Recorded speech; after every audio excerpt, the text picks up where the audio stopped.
Yo, yo, yo, it's 10 o'clock in Tbilisi. It's actually quarter after 10 in Tbilisi. All right, well, guess what? It's another day. Seems that suddenly I realized that this project is not going to finish in the next 10 seconds. So it's just an ongoing thing, and it's the lessons that we learn each we work through this app development situation. Let me show you the website first. So what happened was I have like lessons with some software engineers, and they talk about like what I should do next and things like that. And it's interesting because the software I'm chatting with, they don't actually have a lot of AI coding experience, and they don't necessarily have a lot of teaching experience. So the thing with teaching, there's a remember when I started teaching at the very, very beginning of the process of life. And sometimes you're just talking to like make it seem like you are saying something. I don't know how to say that. It's the idea is like you need to teach the lesson, and then the lesson teaching the lesson means getting through the content, and getting through the content means maybe just pushing ideas onto somebody that maybe they already know, and then you're just talking and talking and talking. So I had this lesson with this one lady, and she was just like talking about like, oh, this and that, and I was like, she's like, well, the homepage this, and the pricing page this, and the blog this, and then you need to start by doing this, and here's the first step, and here's the second step, and here's the third step, and then we can do this, and we can do that, and I was like, yeah,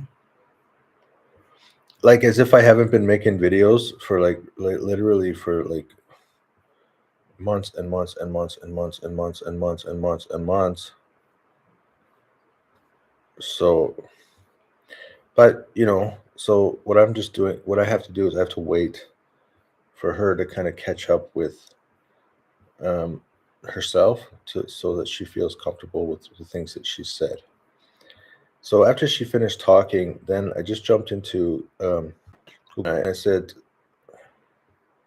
topic just for a second. Apparently, I said topic just for a second.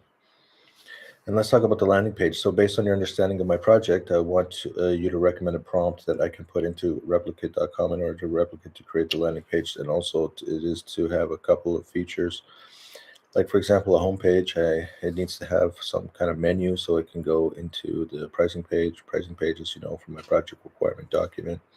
It's going to have 3 different apps. One is going to be the free app, and then blah, blah, blah. So I go through and explain like all the different things. Then here's the blog page, and then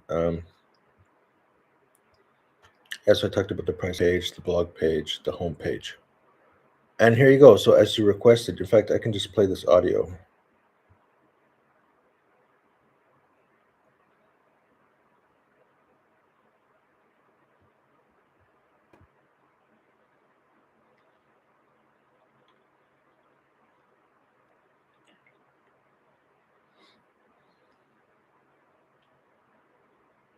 As you requested, we're returning to the concept for today, Friday, July 11th.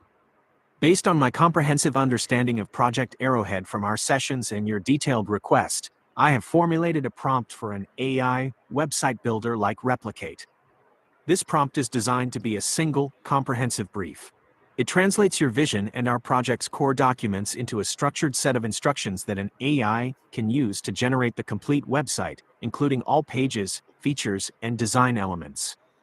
Prompt for AI website builder, e.g., Replicate.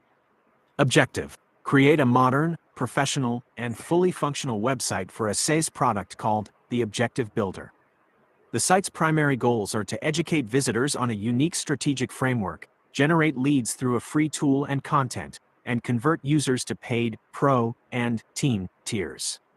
Persona: you are an expert web designer and developer specializing in creating high-converting websites for SaaS companies.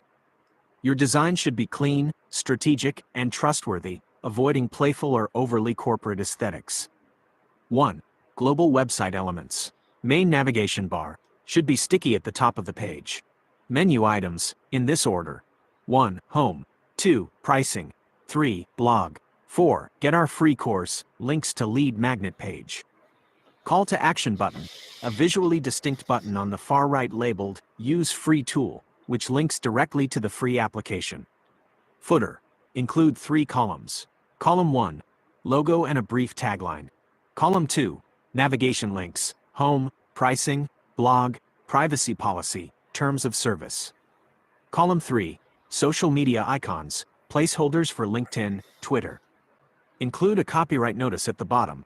Copyright 2025 Objective Builder.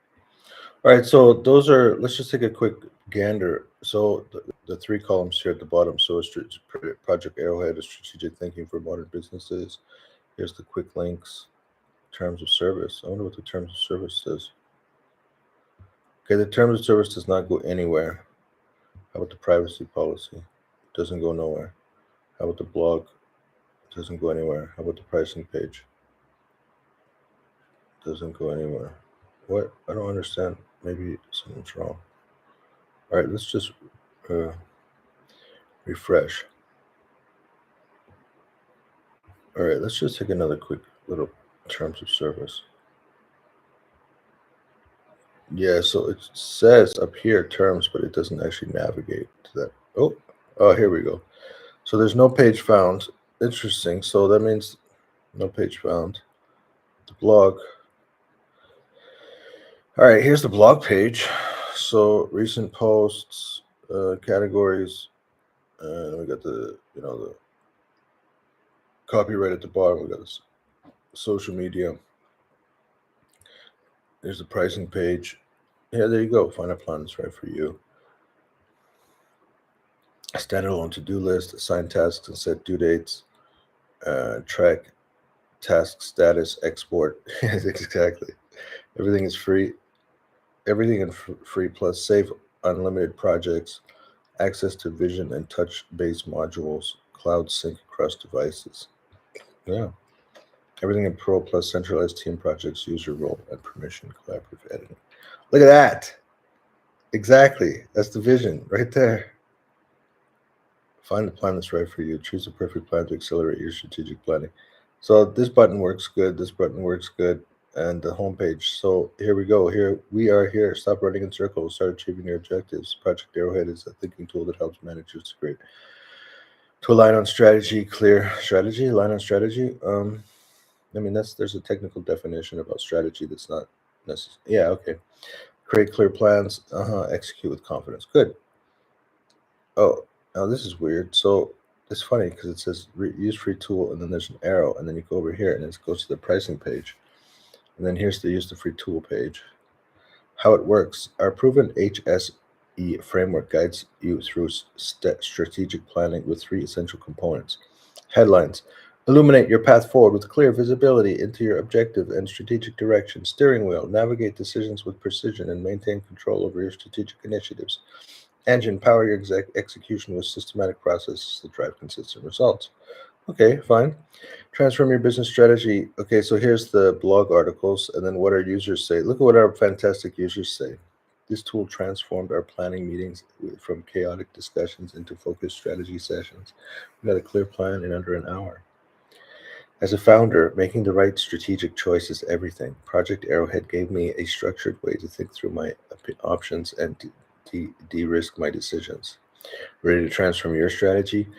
Join thousands of professionals who have streamlined their planning process with Project Arrowhead. Get started for free. So how many links do we have? We got this button here. That's 1. We got 2. And well, that's weird. So when I click this, it's at the bottom of the screen. When I click the home page, it's at the top. And then when I click this one, it's okay, never mind. Okay, this probably is just gonna refresh. Usually this refreshes the tab. I don't know if it refreshed or not. And then get our free course. Go from idea to execution. So you have to have a lead magnet. So a lead magnet, someone puts in their email, get free lifetime access to our Business Basics online course, receive weekly articles on strategy, productivity direct in your inbox, get exclusive updates on new features and company news. There you go. Exactly. So what are we talking about with the free online course? So I don't know if you're aware, but like I created an online course, and then I was trying to sell it, and I just, it's kind of hard to figure out how to do the lead magnet. I'm still having a problem with like, how do you get people to your website? How do you convert? And then, basically I wanted them to like buy my course, and then, well, so my course it's on YouTube, and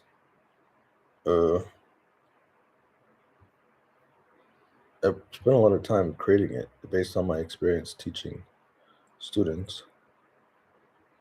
Let me see if I can show it. So this is called the Endeavor Cycle online course. There's 20 videos,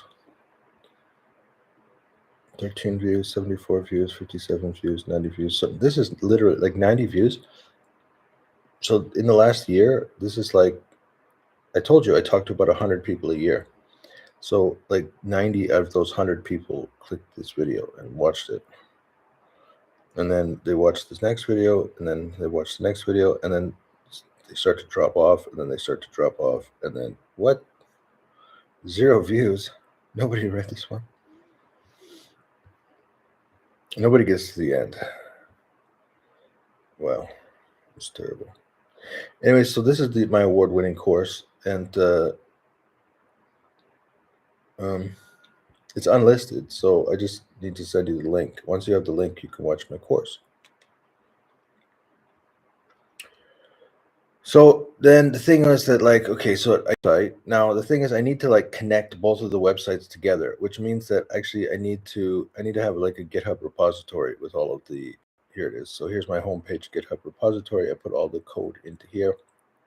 It took me forever to get it into here. But the thing is that now GitHub has, look, Copilot. So I was like, you can see I was working on it for a really long time. I don't know if you can actually do that. You can just click it. There you go. Yeah, so here you go. How do I unzip a zip file, upload to a repository? And it's just, it just took forever. I ended up deleting the repository, and then I had to like follow the instructions in order to get the document into the GitHub repository. But anyways, now that there's Copilot, it's really nice because you can attach the picture. Like in this case, here's the picture. Describe this image. It says, yeah, so it explains the repository. It's perfect. So it says, looks like we succeeded. Why? Because, when I was using Replit, I was trying, is it possible for me? So right now, use the free tool is actually like, that's the app that we've been working on with Windsurf, is trying to improve this app, the free tool. And then once we have the free tool, then we can connect it to this button. And then you click the button, it goes directly into the free tool. Well, what's the problem? It's a free tool. And it's, it's very similar branding. It's like, it's not that much different. Colors are kind of the same.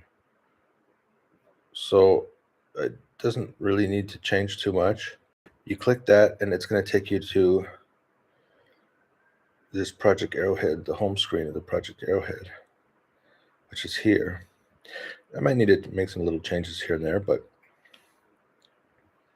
it works, right? So then the question is, well, how do you connect 2 apps together? Code base for one, and then so when I click this use free tool, you click that button, and then it goes to the other website. So I'm still trying to figure out what I'm going to do to connect those two, but at least I have the GitHub repository now. So there you go. All right, so let's move on to the next question. The other thing I was to make a quick note was about the Windsurf. So like, I just wanted to show you about this, the tokens. I think I just did something. So I've used 155 of the 500 credits.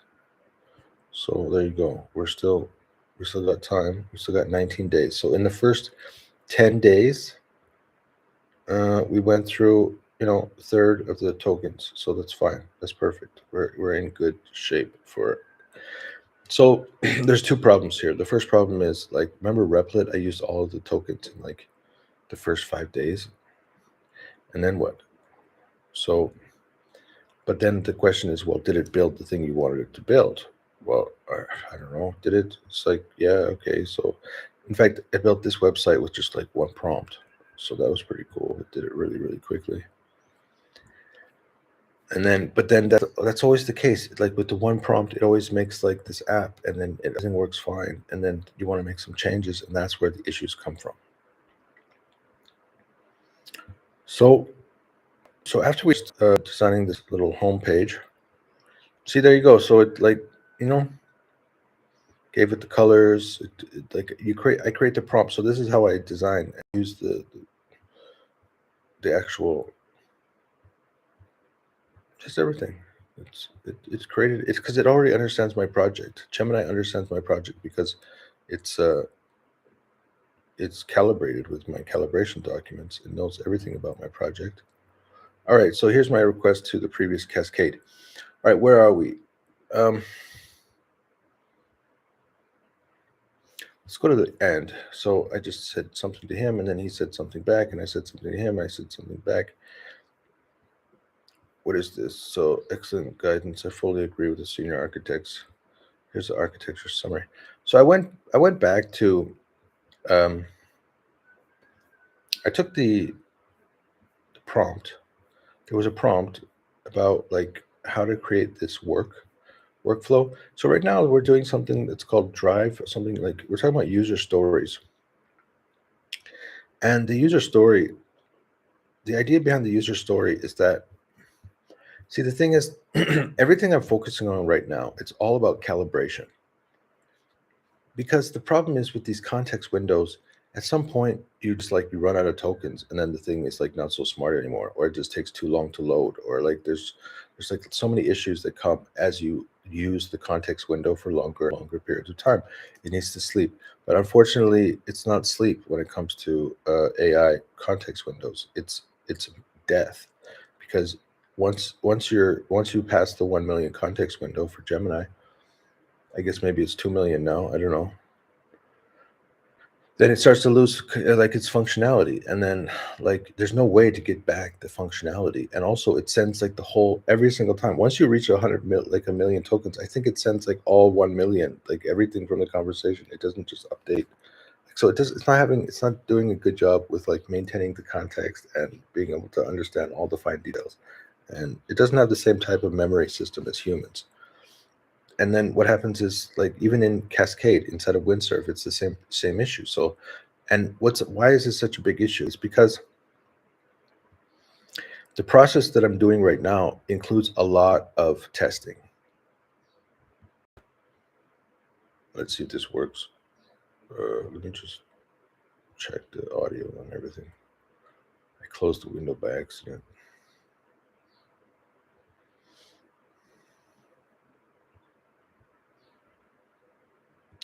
Okay.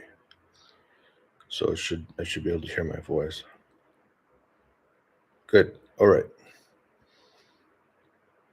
All right. So the issue is here. So inside of Cascade, you can see that. Let's just pull that out a little bit. And there's one more page. Yeah, this one. Let's put it down. Okay, it's one right there. All right, so we're using two chat windows. Here's all conversations. We got the fixing the Puppeteer export test, and then we got the write the robot end-to-end test. So write the robot end-to-end test. This is like robust.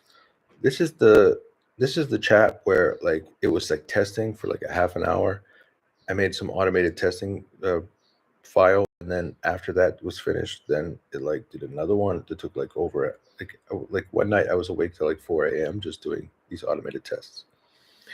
This is the current window, and even this window, like it's not loading up everything. If I just keep on scrolling up, it's gonna load more and more. So another problem I had recently is that now I can't like, let's say that I want to copy all of the testing process. You see, so it did some automated testing, and it did it for like it was doing it for like I had to click continue like 2 or 3, maybe even 4 times. I can't remember exactly, maybe 3 or 4 times. which means it's just like, look, analysis, the new failure, the test is now times awaiting, and the root cause is the solution is the. It's doing automated testing, automated testing, automated testing, automated testing. And what does it mean, automated testing? It means that, like, Cascade, it does not understand the code base. I don't even know what this is. It says 10,000. What do you mean 10,000? Why does it say 10,000? There's 10,000 changes. You see? Why is there 10,000 changes? Because this is from the automated testing. Now, are you going to be able to do 10,000 changes? Look at this. It's like literally 10,000. Are you going to be able to go through like 10,000 changes in order to figure out what the bug is? No. So that's why we use our tool here, our automated coding tool, because it can go through 10,000 changes in like 3 or 4 hours. And then, but what's the proof? Like, what are we learning from this concept of why is there 10,000 changes? It's because Cascade, it's having problems understanding the code base. And like the current version of Cascade, it doesn't, it like, they're like, it has this holistic way of understanding the code base. Well, look, there's not that many files. Look, there's just this many files. So why can't you just go through the current files like one by one? Like, how long would it take to read each of the files and understand how it works? It doesn't do that. So what I decided to do was to create these things called, which I'm calling user stories. I don't know how useful this is. See, it's called, are we using, now I had a question. Remember before we were talking about this thing about like, okay, so are we going to have AI linter tests? We want to do this thing called an AI linter test and a visual ground truth. So I said, okay, you've been doing this testing. We started creating the latest thing is to, like, we have to create the first user story. The first user story is talking about this thing. So I had this new idea that probably every day, like, because in the brainstorming section, there's actually 5 questions. And I feel like every day, you and your team, you should be going through one of these questions. There's no week. So let's have like a meeting, and every single day, let's talk about one of these questions. This comes from Tom's book, Create Crucial Insight. And so, okay, so it's Monday. All right, so Monday, all right, here's our Monday meeting. You guys all had fun on the weekend. Everybody had fun. Everybody's relaxed. Maybe you talked to some friends. Maybe you went out. Maybe you went to some meetings. Maybe you did something, Okay, so the question is, how are you doing it? So how do your friends do it? How do other companies do it? How does your family do it? How do your friends do it? So you're starting to gather some information outside of your environment because it's the weekend. And then, all right, so have they figured out best practices, talked to industry experts, followed the trends so that they can keep up with what's going on, provide examples? This was the original prompt. It's connected with Tom's book. This is the most recent version of that prompt. It says, imitate trends. How are competitors, industry leaders, or even other successful entities in different fields doing it? What trends are emerging that could be relevant? Think about competitors, industry leaders, trends, and successful approaches from other fields that could be relevant to your situation. This is it. This is like number 1. Like, it's called benchmarking. So every week, at the beginning of the week, we start with benchmarking, which means, like, what is the current situation in the world right now with this thing? All right, so what's Blaine? What's going on with Blaine? The problem with Blaine is, like, he's making these YouTube videos. He might actually be talking about garbage. He might be talking about a problem that has already been solved by somebody else. Can you imagine? I make all these YouTube videos sharing my experience. And then I'm talking about how I'm actually designing this little piece of software. Maybe there's already somebody else has already created an app like this. It's like some kind of business coaching app, and it goes through these key questions. It uses Tom's book, and maybe Tom's book is like, it's just a copy of somebody else's methodology. So the first question is, when I was working with students, over 4,000 hours, over 400 people from the last 4 years, did you find something better? Did you find something that can replace this? Because, like, why would I create a whole project if it's not necessary, if there's some product already exists in the market? And I feel like I didn't find something that satisfied my needs. That's what my online course is about. I go into, like, all of the details about, like, the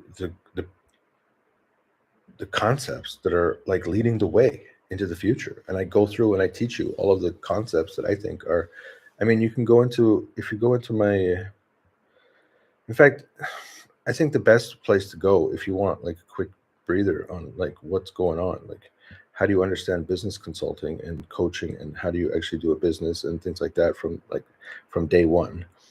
I think you should just go to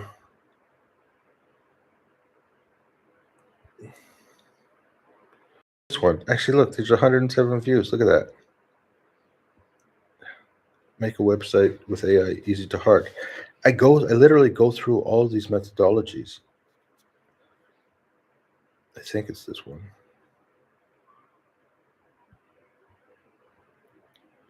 Yeah, so I go through what's this textbook about, what's windsurf about, and then I go through like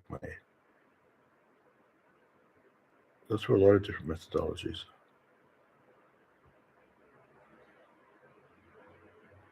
Or maybe it's not this one. Yeah, it's this one. I mean, this one's okay, but I think the next one was better. Even though this one raise awareness, monetize guitar, I think this one is actually better. This video, I like literally go through all of my foundational thinking tools, and I explain like what's up. Yeah, see, I go through my course, and I explain everything. Yeah, yeah, like literally, this has all the secrets of life in like an hour and 20 minutes. 6 views.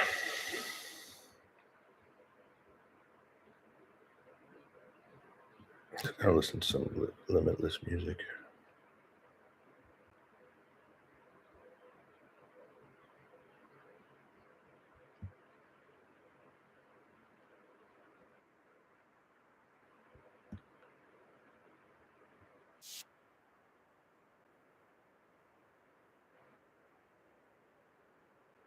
Back to work.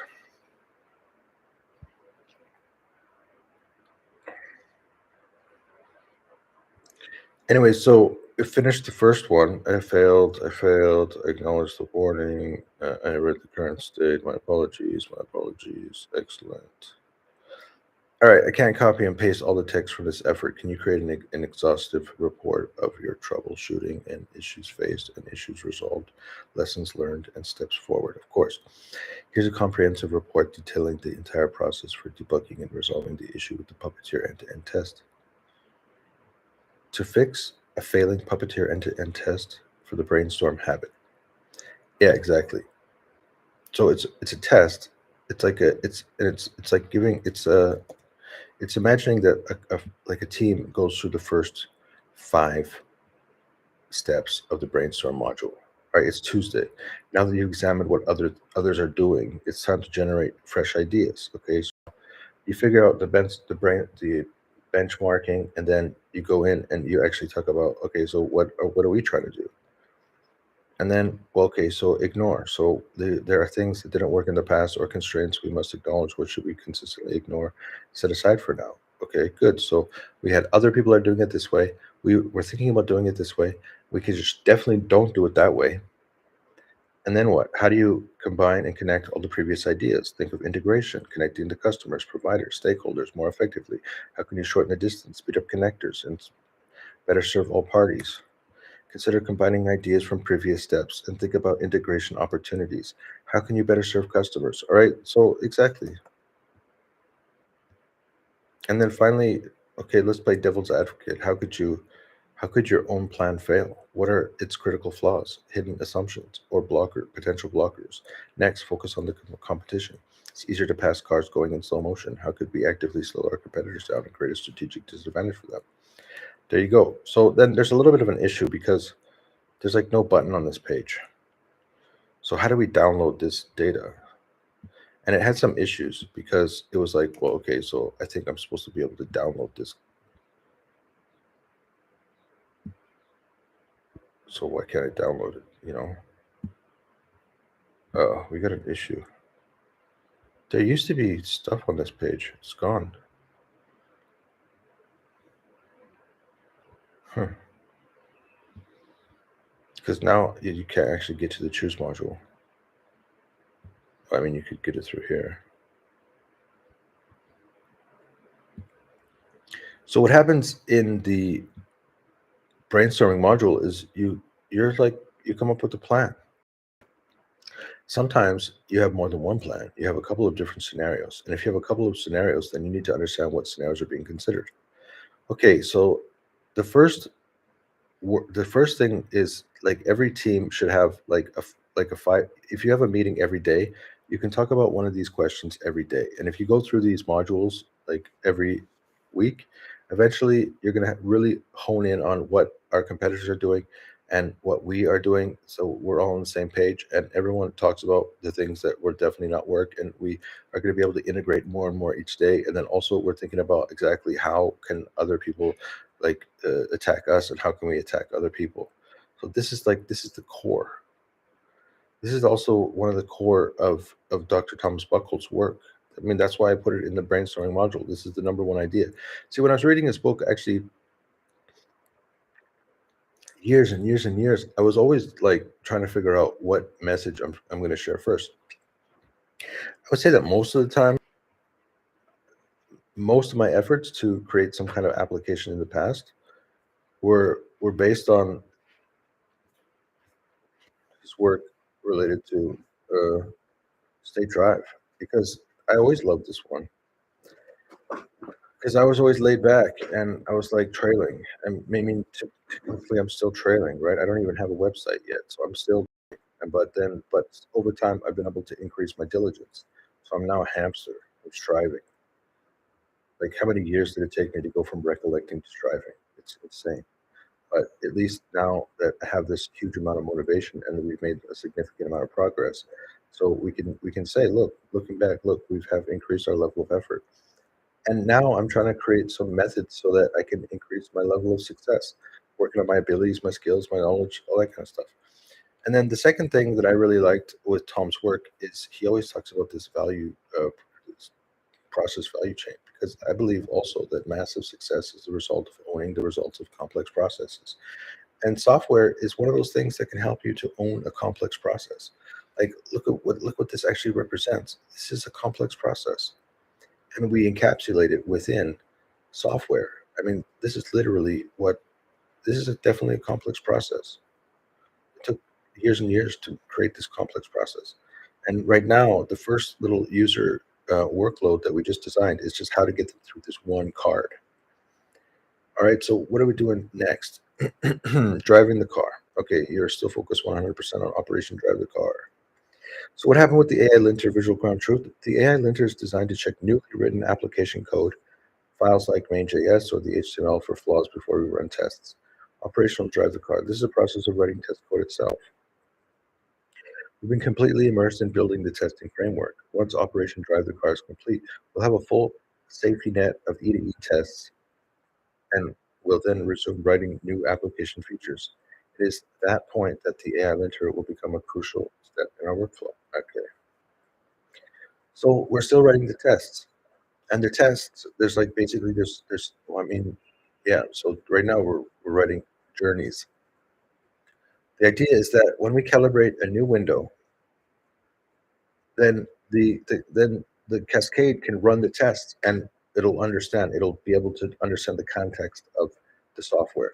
And once it understands the context of the software, then we'll be able to make changes without errors, without so many errors.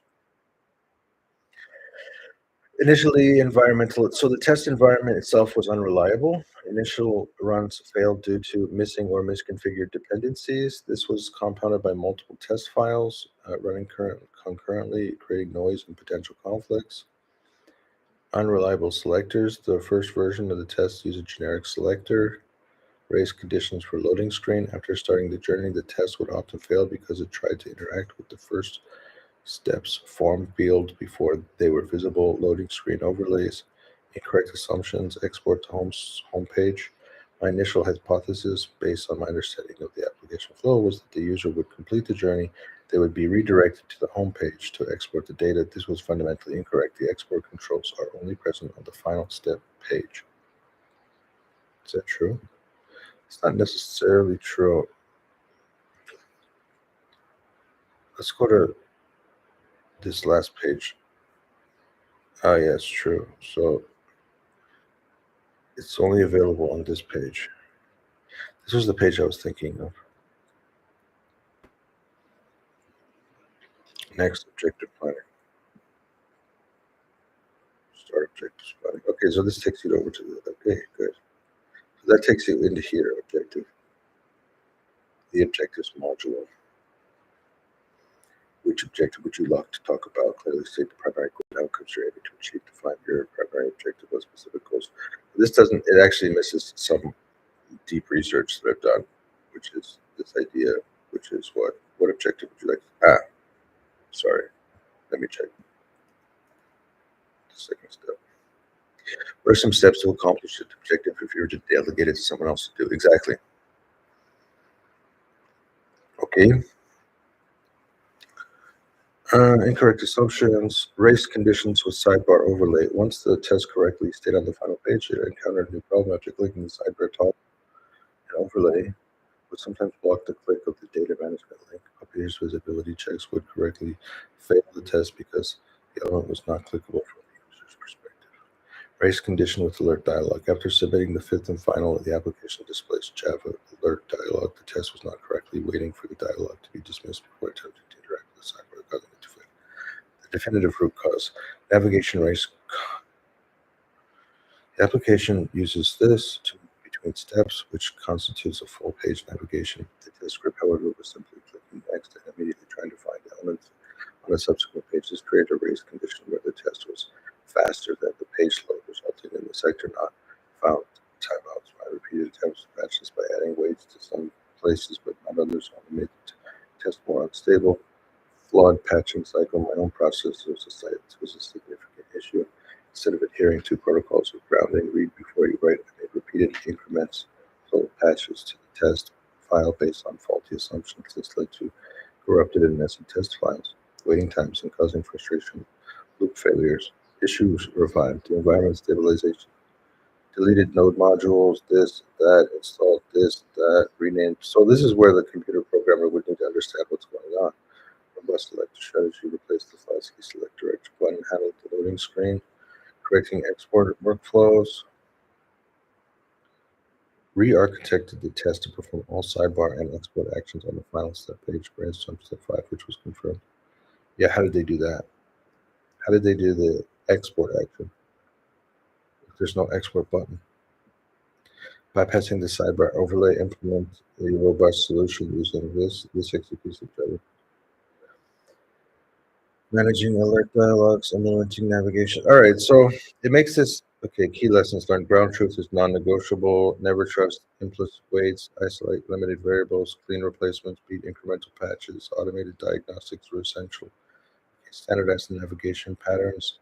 Expand test coverage. Implement SIC pipeline diagnose. So it's like, it's interesting. And, you know, since all of this is relatively new to me, I don't necessarily understand anything that they're talking about, but, you know, I got a basic idea of what's going on.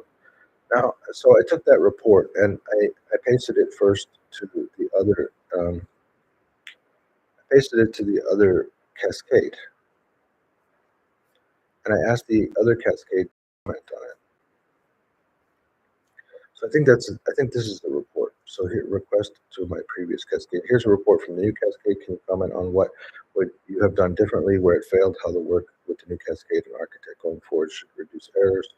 I can't copy and paste all the tips from this effort. Can you create an exhaustive? So this is one of the issues now. So they made a change in windsurf just recently. So what it means is when you copy this and you try to go up, once it hits new button, then it loses you can't copy past the word continue. And then look at that. See, it stops. In fact, it doesn't. Look at this. I'm not doing anything. I'm just scrolling and it stops copying, stops highlighting. So there's a weird thing that's happening right now inside of Windsurf where you can't actually copy like long sections of text. So that's why I had to ask it to create this report. Then I put the report inside of the other cascade. It reads the report, and then what? All right, this is the old Cascade response. Thank you for providing detailed report from the Junior Cascade instance. This is an excellent artifact for the postmortem analysis. It clearly shows the technical journey and, more importantly, reveals the underlying processes and reasoning failure that we must address to improve our workflow. As a senior architect, I reviewed the report. It's commendable that juniors. However, the path it took was inefficient and fraught with repeated avoidable errors. Is to refine the process to prevent such loops in the future. Here's my formal analysis going forward. Senior architect debrief to Gemini architect from the senior. All right, so it's providing like some overall, like what I've done differently, what's going on with that. So did you?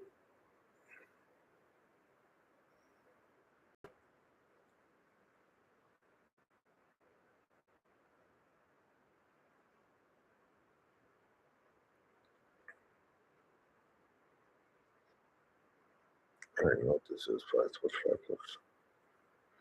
So then, so it looks like I didn't actually pass on the information from the senior architect to the junior architect.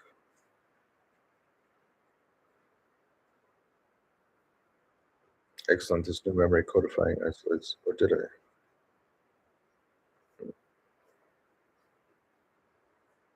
It goes directly into a plan.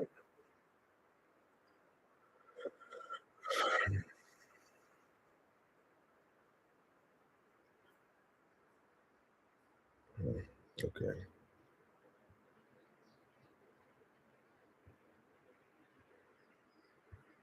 We have successfully navigated a complex failure, and in doing so, have radically improved both our testing foundations and our development process. Learn from failures. Then we're back to here. All right. So I didn't actually take the lessons learned from the senior architect and paste them into the junior architect. But I did paste it into Gemini. And then what? So then, all right. So now we're doing create an usable navigation helper. So we're just creating the next user test. Plans approved. Proceed to phase 2. Now it's excellent. Now phase 3. There. Okay, so next is to write a user story test 2. We will now proceed with test to write user story. Okay. Right, there you go. So we're done. So now I don't know how long it's going to take to write this next thing. Maybe it'll like take 3 continues, 4 continues, 5 continues. I don't know. So we're just going to let that run in the background and